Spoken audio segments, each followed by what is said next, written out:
गहरे जंगल में एक बूढ़ी गाय थी जिसका नाम गौरी था। गौरी अपने जीवन के आखिरी दिनों को सुकून से बिताना चाहती थी। एक शाम जब वह हरे भरे मैदान में घास चर रही थी, एक खूंखार बाघ ने उसे देखा। बाघ का नाम तारक था, जो अपनी ताकत पर बहुत घमंड करता था। जैसे ही गौरी ने तारक को अपनी ओर बढ़ते देखा, वह डर के मारे इधर उधर भागने लगी। तारक भी उसका पीछा करने लगा। भागते भागते गौरी एक पुराने तालाब में जा पहुंची। घबराई हुई गौरी उस तालाब के अंदर घुस गई। तारक भी क्रूरता में अंधा होकर उसी तालाब में कूद पड़ा। तब उन्होंने देखा कि वह तालाब बहुत गहरा नहीं था, उसमें पानी कम था और वह कीचड़ से भरा हुआ था। दोनों ही कीचड़ में फंस गए और वह कुछ नहीं कर पा रहे थे। गौरी उस कीचड़ के अंदर धीरे धीरे ढंसने लगी। तारक भी उसके पास होते हुए भी उसे पकड़ नहीं सका। वह भी धीरे धीरे कीचड़ के अंदर ढंसने लगा। दोनों ही करीब करीब गले तक उस कीचड़ के अंदर फंस गए। दोनों हिल भी नहीं पा रहे थे।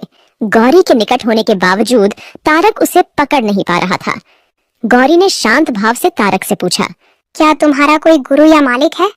तारक ने गुर्राते हुए कहा, मैं तो जंगल का राजा हूँ, मेरा कोई मालिक नहीं, मैं खुद ही जंगल का मालिक हूँ।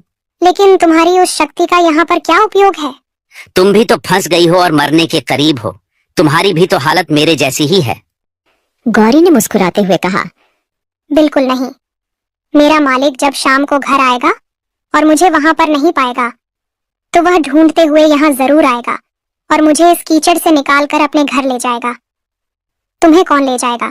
थोड़ी ही देर में सच में ही एक आदमी उसे गौरी को ढूंढते हुए वहां आया और गौरी को कीचड़ से निकालकर अपने घर ले गया।